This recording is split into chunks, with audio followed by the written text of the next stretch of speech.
Hello, good morning दोस्तों। आप सभी का स्वागत है हमारे एक नए वीडियो में। देखिए दोस्तों, आज हम इस वीडियो में BHDS 184 रेडियो लेखन में चैप्टर नंबर 9 बहुत ही इंपॉर्टेंट चैप्टर है। इसमें हम आँखों देखा हाल यानी जो रेडियो पर कमेंट्री आती है उसके बारे में चर्चा करेंगे। और ये आपके लिए बहुत ही अच्छा टॉपिक है और इससे आपके एग्जाम में क्वेश्चंस भी आते हैं, तो इसको आप जरूर करके जाइएगा। आंखों देखा हाल यानी रेडियो कमेंट्री क्या होती है, आंखों देखा हाल का तात्पर्य क्या होता है। ठीक है, तो आंखों देखा हाल क्या होता है, उसका तात्पर्य क्या होता है, मोस्टली आपसे भी या कमेंटेटर की जो विशेषताएं होती है ये भी आपसे पूछी जाती हैं। और कुछ अन्य बातें जो होती यानी मोस्टली कमेंट्री के प्रकार या कमेंटेटर में कौन कौन सी खासियत होनी चाहिए, कौन कौन सी चीज़ें होनी चाहिए, या कमेंट्री किस किस प्रकार की कमेंट्रियाँ होती हैं। तो इसमें जो हम पहला से देखेंगे, इसमें आपका आंखों देखा हाल का तात्पर्य क्या होता है। आंखों देखा हाल का मतलब होता है, आंखों देखा हाल मुख्य रूप से जब हम किसी चीज को देखते हैं शुरू से लेकर के अंत तक उसका प्रस्तुति। मान लीजिए अगर कोई चीज चल रही, कोई उत्सव चल रहा है, अगर कोई व्यक्ति उस उत्सव का देख रहा है, जब वह उस उत्सव का क्या करता है, वर्णन करता है। मान लीजिए कि आप अगर कोई खेल चल रहा है तो आप खेल को देख भी रहे हैं और उसका वर्णन जब हम किसी चीज का वर्णन करते हैं जो एक प्रैक्टिकली रूप में चीजें हो रही होती है, और अपने श्रोता को अपनी आवाज के जरिए या खेल का इस प्रकार से हम विश्लेषण करते हैं कि वह आंखों देखा हाल का मतलब होता है जब हम किसी चीज को अपनी आंखों से देख भी रहे हैं और उसका हाल भी बता रहे हैं कि वहां पर क्या घट रहा है क्या नहीं घट रहा है। जैसे आपने देखा क्या कि आपने महाभारत में देखा है कि जो संजय है वह महाभारत में युद्ध कैसे चल रहा है उसका आंखों देखा हाल यानी वो किसको, धृतराष्ट्र को बताते हैं, और वहां पर उसको भी आप आंखों देखा यानी इस प्रकार से कह सकते हैं। आंखों देखा हाल कमेंट्री वर्तमान में विवरणात्मक प्रस्तुति, यानी इसमें हम जब प्रस्तुति करते हैं तो विवरणात्मक प्रस्तुति विवरण दिए जाते हैं। इसमें प्रसारक या कमेंटेटर जैसे देखता है वैसे उसको बताता है वैसा सुनाता है। यानी जो कमेंटेटर होता है या जो विश्लेषण करता है जैसे वहां पर देखेगा उसी प्रकार की चीजों को विश्लेषण कर। वस्तुतः कमेंट्री या आंखों देखा हाल उस वर्णन को कहते हैं जो घटना के साथ साथ यानी जैसे जैसे घटना घट रही है। मान लीजिए अगर कोई घटना घट रही है तो जो आंखों देखा हाल बताने वाला होगा या जो कमेंटेटर होगा जिस प्रकार की घटना में उतार चढ़ाव रहे हैं या घटना जैसे घट रही है वह उसके बारे में क्या देगा, अपनी पूरी जानकारी देता है। इसमें श्रोताओं को कुछ काटा छांटा नहीं जाता बल्कि जैसे घटना होती वैसे बताया जाता है। और इसमें घटना की जो जानकारी तो वह सिलसिलेवार ढंग से यानी पूरी तरीके जानकारी दी जाती है, उसमें पल पल की चीज़ों को बताया जाता है। दूसरे शब्दों में ऐसी घटनाओं का वर्णन जो कहीं घट रही हैं अगर उसका हम सिलसिलेवार ढंग से अपनी श्रोताओं को सुनाते हैं तो उसे हम क्या कर सकते हैं, आंखों देखा हाल बोला जा सकता है। ठीक है, तो अगला जो आपके लिए मोस्ट इंपॉर्टेंट जो इसमें क्वेश्चन है जो है कमेंटेटर की व्याख्या कीजिए। यानी जो कमेंटेटर होता है यानी जो आंखों देखा हाल सुनाने वाला व्यक्ति होता है वह क्या होता है, समारोह में, घटनाओं में, पर्वों में के समय आपने सुना होगा कि आंखों देखा हाल आता है। खेल के मैदानों पर भी कमेंट्री की जाती है जो कि काफ़ी अलग होती है। कमेंट्री लगातार कमेंट्रियों का वर्णन में विभाजित कर सकते हैं। जो कमेंट्री होती है हम उसको किस भागों में विभाजित कर सकते हैं, उसको हम मेनली कई प्रकार की चीज़ों में विभाजित कर सकते हैं। देखो, खेल कमेंट्री क्या होती है। खेल कमेंट्री विभिन्न प्रकार के खेल जैसे क्रिकेट है, फुटबॉल है, वॉलीबॉल है, बास्केटबॉल है, हैंडबॉल है, इस प्रकार की जो चीज़ है, इन खेलों में कुश्ती है, स्विमिंग है, इनकी कमेंट्री की जाती है। जब यह खेल खेला जाता है तो इसको ख्याल में ध्यान रख के वहाँ कोई व्यक्ति बैठा रहता है जो आपको खेल में घट रहे पल पल चीज़ों की क्या देता है, जानकारी देती है। इसलिए उसे उस खेल के बारे में जानना पड़ता है। उदाहरण के लिए के तौर पर यदि आप क्रिकेट की कमेंट्री करना चाहते हैं तो आवश्यक है आप स्वयं कमेंटेटर को अच्छी क्रिकेट की जानकारी हो। यह जरूरी नहीं है कि वह क्रिकेट का खिलाड़ी हो, इसका कोई, बल्कि उसे क्रिकेट की समझ होनी चाहिए। यानी अगर आप कमेंटेटर बनना चाहते हैं, अगर आप किसी खेल की जानकारी देना चाहते हैं तो उस खेल के बारे में आपको पता होना चाहिए। ऐसा जो नहीं कि आप खिलाड़ी हो, बल्कि आपको उस खेल के बारे में चीज़ें पता हो, बेसिक नॉलेज पता हो, तभी आप उस खेल की एक रोचक कमेंट्री कर सकते हैं। खेल कमेंट्री में कमेंटेटर को बड़ी सूझबूझ के साथ श्रोताओं के सामने सही और निष्पक्ष चीज़ें बताने, यानी जो खेल कमेंट्री होती है उसमें जो कमेंटेटर है उसको निष्पक्ष बने रहना चाहिए ताकि वह अपने खेल का अच्छे से वर्णन कर सके। इनमें कमेंटेटर की जो भाषा है वह साफ और स्पष्ट होनी चाहिए। यानी जो कमेंटेटर है उसकी जो भाषा है साफ और स्पष्ट होनी चाहिए ताकि आम आदमी भी उसकी भाषा को अत्यंत आसानी से समझ सके।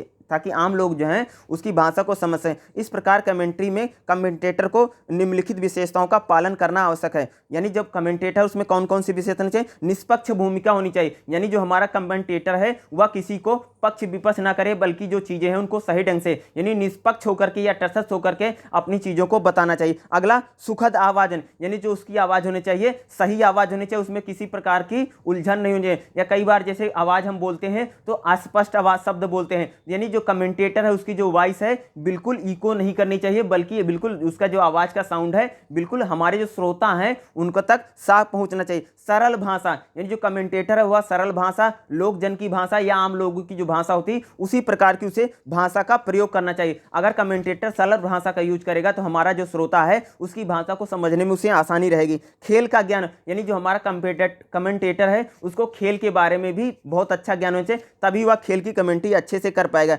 एकाग्रता, यानी खेल का जो कमेंटेटर है उसको एक चित होकर के, यानी पूरा ध्यान लगा करके अगर खेल देखेगा तभी वह खेल का वर्णन करेगा। यानी खेल जो कमेंटेटर होते हैं उनको उस खेल पर विशेष तौर पर ध्यान रखना पड़ता है। ऐसा नहीं जो व्यक्ति किसी चीज पर ध्यान नहीं लगा सकता तो कमेंटेटर नहीं बन सकता, यानी आपको पूरा ध्यान रखना पड़ेगा।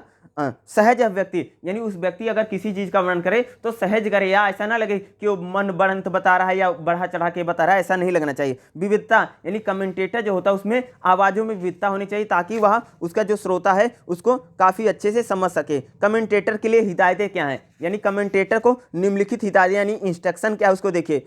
कभी भी पक्षपात ना करें, यानी कमेंटेटर को कभी भी खेल के बारे में पक्षपात नहीं करना चाहिए, किसी खिलाड़ी के बारे में पक्षपाती ना बने, ना ही ज़्यादा भावुक होकर बने, ना ही कोई निर्णय दें। ऐसी शब्दावली जैसे हम जीत रहे हैं, हार रहे हैं, हमारे खिलाड़ी जैसे शब्द चयन, यानी उसमें हम हार रहे हैं, हम जीत रहे हैं खिलाड़ी, इस प्रकार की शब्दों का चयन नहीं करना चाहिए। कभी भी पक्षपातपूर्ण ढंग से किसी खिलाड़ी की अत्यधिक प्रशंसा या बुराई न करें, यानी कमेंटेटर जो है किसी भी खिलाड़ी के बारे में ना तो अत्यधिक प्रशंसा करे ना तो अत्यधिक बुराई करे। कभी भी विशेषज्ञ यानी एक्सपर्ट की अदा भूमिका करने के, यानी जो कमेंटेटर है उसको ये नहीं बताना चाहिए खिलाड़ी बहुत अच्छा है, खिलाड़ी बहुत खराब है, खिलाड़ी खराब खेलता है, सही नहीं है, इस प्रकार की प्रतिक्रिया नहीं देना। अंपायर के निर्णय पर कभी भी टिप्पणी और निर्णय न दें, यानी जो कमेंटेटर है उसको कभी भी जो खेल में एम्पायर है, जो एम्पायरिंग करें, उसके द्वारा लिए गए किसी भी निर्णय पर अंगुली नहीं उठानी चाहिए या उसको हमें नहीं बताना चाहिए। कभी भी ना कहें कि मैंने नहीं देखा अथवा मैंने देखा क्योंकि आप वहां उपस्थित हैं, यानी उसमें मैंने नहीं देखा या मेरे से छूट गया, इस प्रकार के शब्दों का चयन नहीं करना चाहिए। कभी भी अपने साथी कमेंटेटर की गलतियां यदि वह करता है तो अपनी कमेंट्री में शामिल ना करें, उसकी बुराई ना करें। यानी अगर आप दो लोग कमेंट्री करते हैं तो अगर आपका कमेंटेटर, साथी कमेंटेटर ने अगर कोई गलती कर दी है तो वह गलती उसको नहीं बतानी चाहिए। मैच समाप्ति के पश्चात कभी भी अधिक समय तक कमेंट्री ना करें, यानी जब मैच खत्म हो जाए तो अधिक समय तक हमें कमेंट्री नहीं करनी चाहिए, क्योंकि अब मैच का विवरण देने से उसका कुछ होने नहीं। अतः स्कोर बोर्ड माइक विशेषज्ञ को सौंप दें। ठीक है, कमेंट्री करते समय अनावश्यक रूप से ना तो चीखें ना तो चिल्लाएं। कमेंटेटर को अपनी आवाज़ों में संयम बरतनी चाहिए और संयमित होकर के उसे अपनी कमेंट्री करनी चाहिए। खेलोत्तर कमेंट्री, अभी तक हम सिर्फ खेलों के बारे में कमेंट्रियाँ बात करें, अब कुछ ऐसी कमेंट्रियाँ होती हैं जो अन्य कमेंट्री, जैसे राष्ट्रीय पर्व होता है, जैसे मान लीजिए 26 जनवरी है, 15 अगस्त है, इंडिपेंडेंस डे है, गांधी जयंती, इन पर जब हमारी परेड होती है, जब प्रधानमंत्री जी झंडा फहराते तो इनकी भी कमेंट्रियाँ की जाती है। अपने शोक संबंधी कमेंट्री, अगर कोई विशेष व्यक्ति, कोई बड़ा व्यक्ति जब गुजर जाता है या मर जाता है तो उसकी जो अर्थी होती है, जब उसका पार्थिव शरीर ले जाया जाता है तो वहाँ पर भी आपने देखा होगा कि कमेंट्री की जाती है। जैसे लाल बहादुर शास्त्री थे, मदर तेरेसा थी, या महात्मा गांधी जी थे, जब इनकी डेथ हो गई थी तो उसकी भी लोगों ने कमेंट्री करवाई थी। कोई उत्सव होता है या पर्व होता है, कोई अगर उत्सव है जैसे 26 जनवरी है, 15 अगस्त है, होली है, दिवाली है, या इस प्रकार की जब चीज़ें होती, कोई उत्सव होता तो उसकी भी आपको कमेंट्री देखने को मिलती है। कमेंटेटर होते हेतु कुछ बातें, कमेंटेटर को पूर्व ग्रह से बल्ब ने, यानी किसी कमेंटेटर को किसी भी को टारगेट नहीं करना चाहिए। तथ्यों के नामों के बारे में से, यानी अगर वह प्रोनाउंसिएशन करे, कोई नाम ले तो सही नाम बताना चाहिए, गलत नाम बता। समय से पहले कमेंट्री स्थल पर ना पहुंचना अच्छा रहता है, यानी कमेंटेटर को कमेंट्री करने से पहले समय स्थल पर ना जाएं, टाइम से जाना चाहिए। साथी कमेंटेटर या तकनीकी सहयोगी के साथ, जो कमेंटेटर है अपने साथी के साथ अच्छा व्यवहार करे या जो उसकी सपोर्ट टीम है उसके साथ अच्छा व्यवहार करना चाहिए। कागज, पेन, पेंसिल, पानी की व्यवस्था उसे कर लेनी चाहिए। निर्णय लेने के समय प्रबंधन पर छोड़ दें। एक श्रेष्ठ कमेंटेटर में कौन कौन सी विशेषताएं होनी चाहिए, ये आपके लिए इंपॉर्टेंट रहेगा। ठीक है, ये आपके क्लियर दोस्तों, यही क्वेश्चन आपके लिए मोस्ट इंपॉर्टेंट है। एक श्रेष्ठ कमेंटेटर में कौन कौन सी विशेषता होनी? कमेंटेटर में पहली जो विशेषता होनी चाहिए भैया, उसकी वॉइस बहुत अच्छी होनी चाहिए। जो हमारे कमेंटेटर होते हैं उनकी आवाज़ क्या होनी चाहिए? बहुत, यानी सर्वप्रथम अपनी आवाज़ ही कमेंटेटर के श्रोताओं को आकर्षित करती है। कमेंटेटर का उच्चारण साफ और स्पष्ट होना चाहिए, जिसमें एक प्रकार का अपनापन लगे कि जिससे लोगों को आकर्षित किया जा सके, और बड़े चाव से उसे खेल को वर्णन करना चाहिए। यानी उसकी जो आवाज़ है काफ़ी अच्छी और बेहतर होनी चाहिए।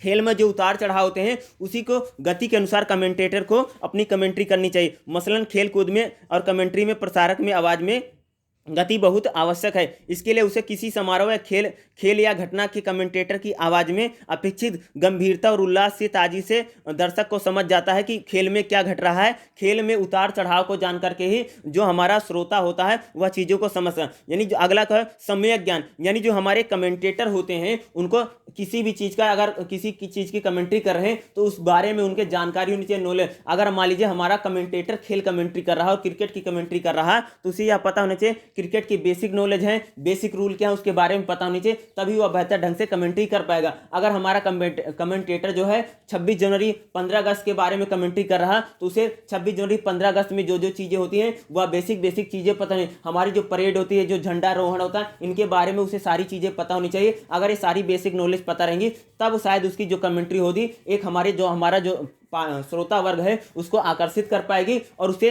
जो उसके सही नॉलेज होगी हमारी श्रोताओं का ज्ञान मनोरंजन भी साथ साथ करती रहेगी। फ्लो यानी धारा प्रवाह, यानी हमारा जो कमेंटेटर होता है उसमें धारा प्रवाह होनी चाहिए। जो बोले लगातार बोलना चाहिए, ऐसा नहीं रुक रुक करके बोले, अटक अटक करके बोले। यानी जो हमारा कमेंटेटर होते हैं उनमें धारा यानी फ्लो में बोलना चाहिए। अगर आपने बोलना स्टार्ट कर दिया तो आपको बीच में रुकना चाहिए, आप एक धारा प्रवाह बना करके बोलना चाहिए। और उसमें ऐसा ना बोले कि लोगों को उबाऊ लगे या लोग सुनना ही ना पसंद करें। नया हमारा जो कमेंट्री आप कर रहे हैं, अन्य लोग आपके सेट को ही बंद करके चले जाएं, तो कमेंट्री करते समय में धारा प्रवाह को बना के रखना चाहिए। अगला क्या है? सरल भाषा का, यानी जब हम कमेंट्री करें तो हमें सिंपल लैंग्वेज का यूज करना चाहिए, सरल भाषा का यूज करना है। ऐसी भाषा का यूज करें जो आम लोगों को समझ में आए, ठीक है, ऐसी भाषा का यूज करें जो आम लोगों को समझ में आए, या आम लोक भाषा या जन भाषा का प्रयोग करें। आत्मविश्वास, यानी हमारा जो कमेंटेटर है उसमें आत्मविश्वास बहुत ज़्यादा होना चाहिए। हमारे कमेंटेटर जो होते हैं उनमें आत्मविश्वास की किसी भी प्रकार की कमी नहीं होनी चाहिए, उसमें आत्मविश्वास या आत्मबल को देकर के